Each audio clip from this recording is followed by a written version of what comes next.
কেরে তুহিন যাবি না নাকি ঘুরতে? সবাই তো ঘুরতে ঘুরতে আর যেতে পারি না ঘুরতে। এবছর ভাবছি ঘুরতে যাব। তুই ঘুরতে যাবি না? সবাই ঘুরতে যাবে, বুঝলি? বল ঘুরতে যাবি কি না? আমার একটা সমস্যা আছে রে দোস্ত। সবারই তো গার্লফ্রেন্ড আছে, সবাইদেরও তো গার্লফ্রেন্ড আছে, আমার তো কোনো গার্লফ্রেন্ড নাই। তার জন্যই তো আমি ঘুরতে যেতে পারবো না। আরে গার্লফ্রেন্ডের ব্যবস্থা আমরা করে দিব। তুই স্কুল মাঠে আয় তো, তোকে গার্লফ্রেন্ডের ব্যবস্থা আমরা করে দিয়েছি। একটা মেয়ে আসবে আজ, খুব সুন্দর ড্রেস পরা, সে তাকে তুই দেখবি। বেটা না কথা বলে চল স্কুল মাঠে আগে। স্কুল মাঠে হবে খেলা আজকে, তাড়াতাড়ি চল, তাহলে ওই মেয়েটা চলে যাবে।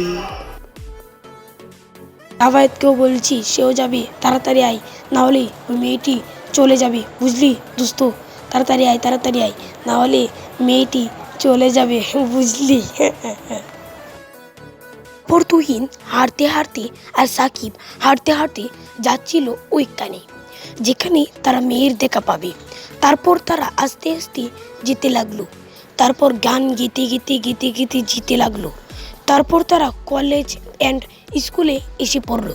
তারপর তারা স্কুলে এসে তুহিন বলল যে, আরে একটা তো মেয়েই পাচ্ছি না, এখন কি করলো? তুহিন মনে মনে সেটি ভাবতে লাগলো। তারপর একটি সুন্দরী মেয়ে তার কাছে আসতেই তুহিন মনে মনে ভাবলো যে, এই তো পেয়েছি পটানোর জন্য একটি সুন্দর মেয়ে।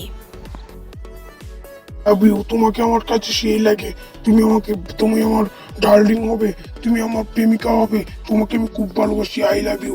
মেয়ে তুমি কি আমার বউ হবে? বললি তুই আমার আমার বর হবি? হ্যাঁ, তুই কি বললি এটা? তোর আয়নায় মুখ দেখেছিস? তোর আয়নার চেহারাই দেখেছিস? তোর আয়নায় চেহারা দেখেছিস? বুঝলি, কালো বিচ্ছিরি।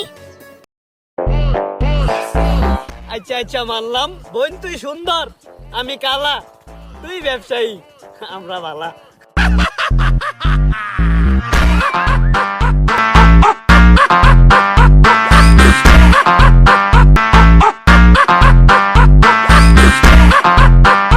পর তারা সেখান থেকে হেঁটে হেঁটে চলে গেল ইব্রাহিমের বাড়িতে যাওয়ার জন্য। ইব্রাহিম যাবে তাদের কাছে তার জন্য শোনার জন্য।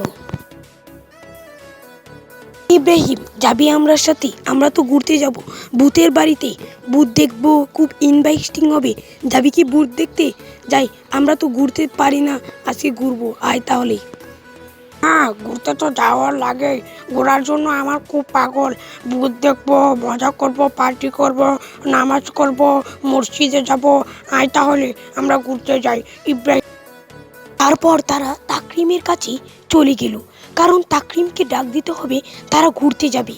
তার জন্য তারা চলে গেল তাকরিমের বাড়িতে।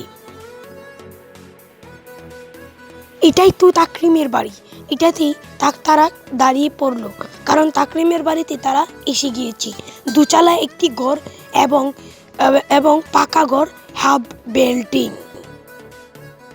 ক্রিম যাবি নাকি আমাদের সাথে ঘুরতে? ভূতের বাড়িতে ঘুরতে যাব, ইন্টারেস্টিং হবে। তুই যাবি না নাকি? ঘুরতে তো তোরও ভালো লাগে, তুই না বলছিস ঘুরতে যাবি এবছর? যাবি কি? পর তারা একজন একজন করে গাড়িতে উঠে গেল।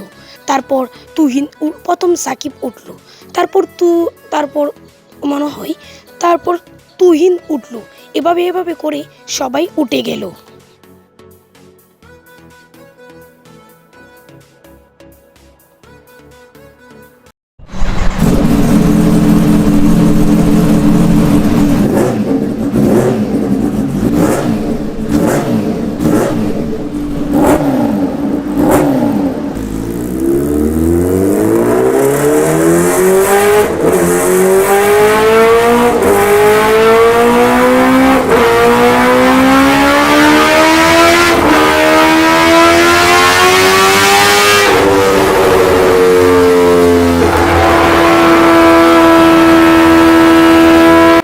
তাদের গাড়িটি আটকে গেল, দুবার হচ্ছিল, তারপর বনার দিয়ে দুবার হচ্ছিল। তারপর সাকিবরা ভাবতে লাগলো গাড়িটি নষ্ট হয়ে গিয়েছে একটি ভূতের বাড়ির সামনে। তারপর তারা সবাই গাড়ি থেকে নেমে পড়ে। তারপর তাদের সামনে দিকে একটি ভয়ঙ্কর রূপের আত্মা এবং ডাইনি। তারা খুব ডর পেতে লাগে এবং ভয়ে তাদের সারা শরীর হিম হয়ে যায়। আজকে আমার খুশির দিন। তোরা আমাকে মেরে ফেলেছিলি, মনে নেই? ওই দিন আমি তোদের কোনো দোষ করিনি। তারপর সাকিবরা সেই কথাটি শুনে অবাক হয়ে গেল। তারা কখন কাকে মেরেছে সেটা ভাবতে লাগলো। ডাইনি বলতে লাগলো যে, তোরা যদি ওই কথাটি শুনতে চাস তাহলে ও টুপিগুলা ছেলেটাকে আর চশমা ওরা ছেলেটাকে ওখান থেকে পাঠিয়ে দে, তাহলে তোদের ভালো হবে। যা, দৌড় দে, চশমাওয়ালা আর টুপিওয়ালা তোরা দৌড় দে। তারপর ইব্রাহিম আর তাকরিম প্রচণ্ড দৌড় দিল। আর তারা এত দৌড় দিল যে ডাইনিকে পাশ কাটিয়ে চলে গেল। আর ডাইনি সেটাই বলেছিল যে তারা দুইজন সেখান থেকে চলে যেতে। বলে, শুন, আমাকে তোরা স্কুল মাঠে বলেছিলি ব্যবসায়ী, আর আমি জঘন্যতা তাই সেটা শুনে আমি কি করি। পর আমি সেদিন বাড়িতে গিয়ে সুইসাইড করে নেই। তাহলে তোর মনে পড়ছে না? দেখ, ভালো করে দেখ। আচ্ছা আচ্ছা মানলাম, বোন তুই সুন্দর, আমি কালা, তুই ব্যবসায়ী, আমরা ভালা। তারপর আমি আত্মহত্যা করি, বুঝলি? তারপর তোদেরকে আজকে কে ফেলবো, তোদের দুইজনের জন্য আমি অপমানিত হয়ে আত্মহত্যা করি। তারপর সাকিবরা দৌড় দেয় পঞ্চম। তারপর ডাইনি একটি ট্রাক্টরের মাঝে লটকি বাড়ি দেয়, আর লটকি বাড়ি দিয়ে সাকিবদেরকে ধরতে লাগে।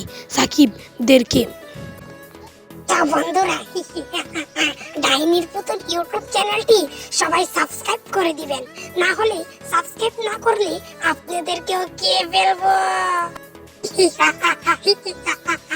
তুই আজকে তো বেঁচে চলে আসলাম, আর তো বাঁচতে পারবো না। কিরে, আর কি যাবি ঘুরতে? আর যাব না, এখন থেকে ডাইনির পুতুল ইউটিউব চ্যানেলের ভিডিও দেখবো, সেটাই ভালো। বললি তুই আরো যাবি? আমি তোর জীবনেও যাব না এসব ভূতের বাড়িতে। আমি তো রক্ষা পেয়ে এসেছি, না হয় আজকে আমাকে মেরে ফেলতো। মাগো, কি ভয়ঙ্কর!